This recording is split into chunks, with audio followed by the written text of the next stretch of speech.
Saudara dan saudari yang terkasih dalam Kristus, dalam bacaan pada hari ini, dalam bacaan Injil, kita sudah seringkali mendengar tentang kisah mempergandakan roti, di mana Yesus membuat orang kenyang hanya dengan 5 roti dan 2 ikan, dan yang ikut makan itu 5.000 orang laki-laki. Artinya apa? Lebih dari 5.000 orang, karena yang dihitung hanya yang laki-laki saja, tidak termasuk perempuan dan anak. Bisa kita bayangkan 5 roti dan 2 ikan bisa mengenyangkan lebih dari 5.000 orang. Saudara-saudari terkasih, peristiwa ini diawali dengan apa?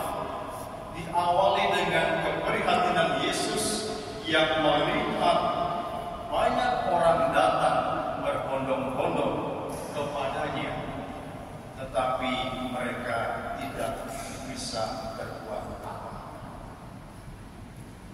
Sekarang saya tanya, kalau seandainya hal ini terjadi di zaman sekarang, apa yang kita buat? Tiba-tiba ada orang 5.000 orang berbondong-bondong datang kepada kita, apa yang kita buat? Ambil HP,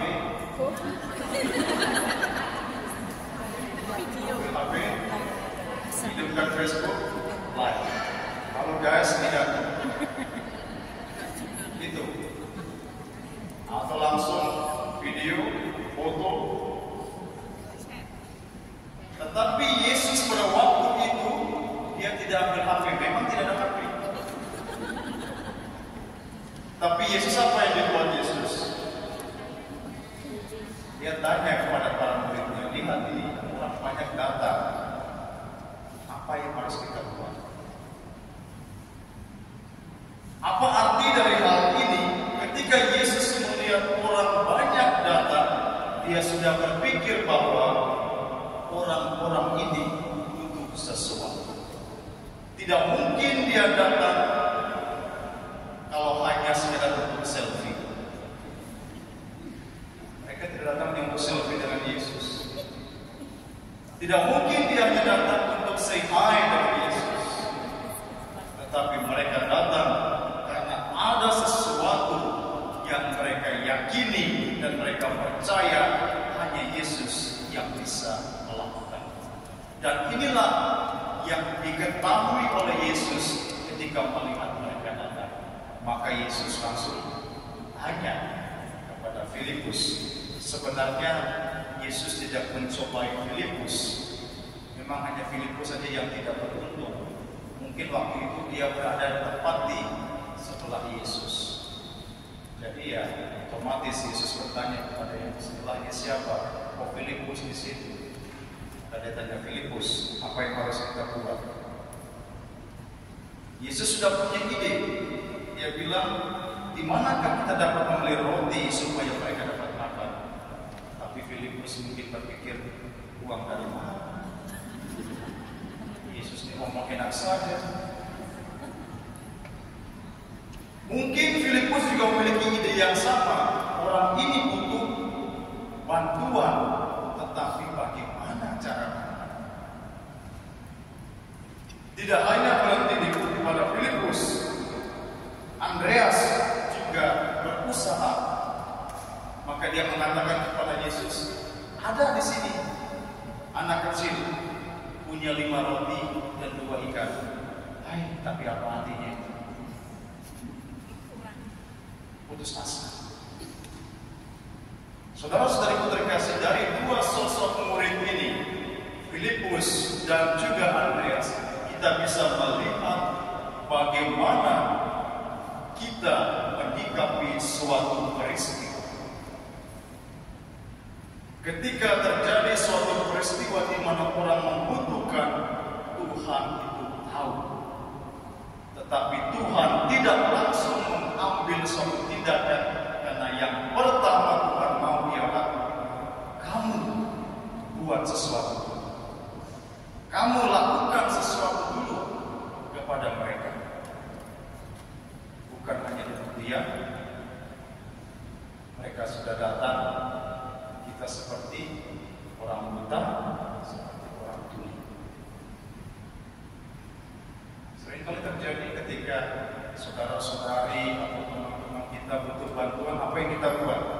Mereka datang mungkin dengan persoalan, dengan kesulitan, ngomong kepada kita, apa yang kita buat? Ngomong lagi, Jadi seperti orang tuli, ngomong berkali-kali dia akhirnya sudah kayak orang itu kan. Atau seringkali dia ngomong kita oleh yang lain.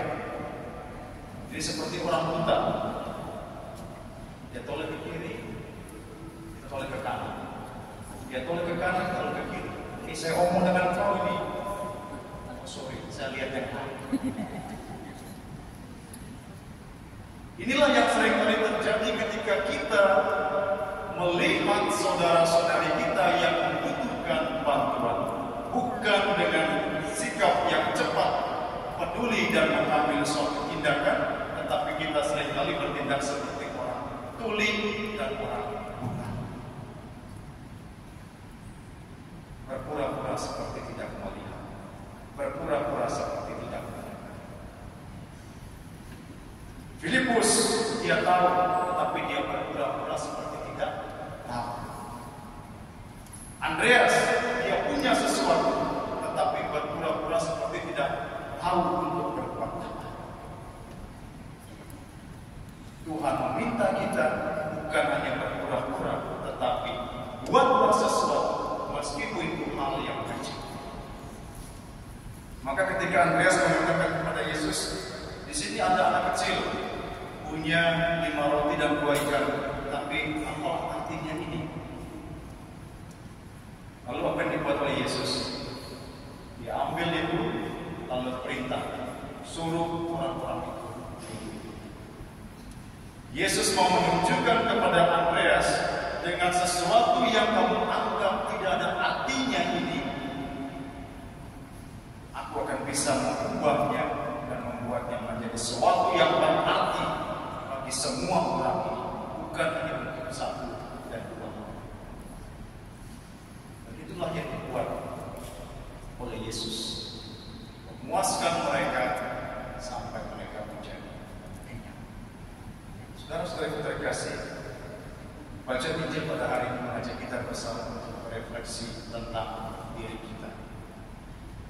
Apa yang kita buat ketika kita melihat orang-orang yang membutuhkan atau yang paling dekat dengan kita, mungkin saudara-saudari kita, keluarga kita, membutuhkan bantuan kita, apa yang kita buat? Apakah kita berpura-pura tidak tahu, berpura-pura tidak bisa melakukan sesuatu?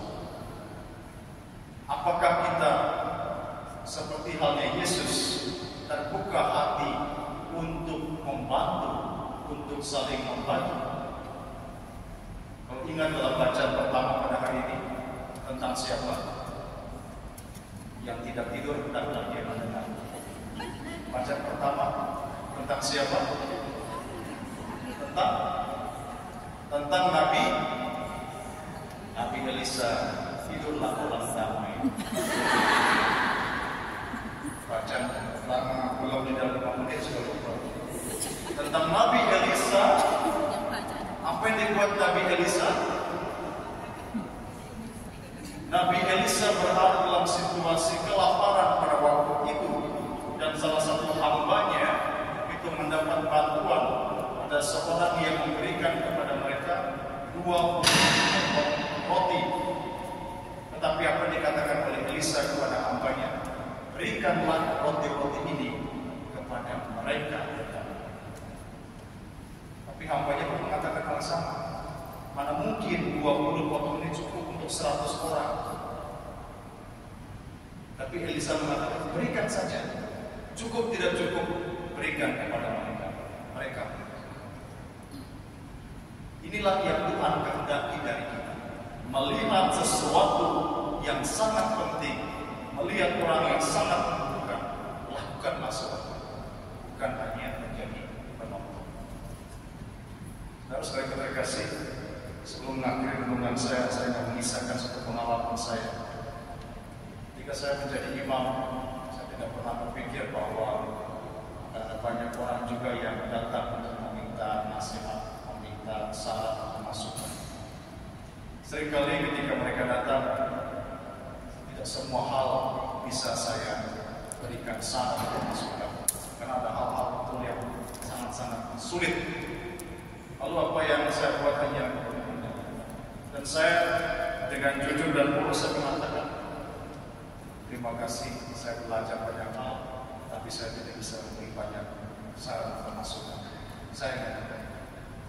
Lalu mereka mengatakan, mereka mengatakan, terima kasih Romo, kami juga tidak membutuhkan banyak hal, tapi Romo sudah meluangkan waktu untuk mendengar, paling tidak membantu kami merilis apa yang kami rasakan. Saudara-saudara terkasih, seringkali kita berpikir untuk membantu, untuk memberikan suatu hal yang luar biasa, memberikan suatu yang wah. Tetapi berikanlah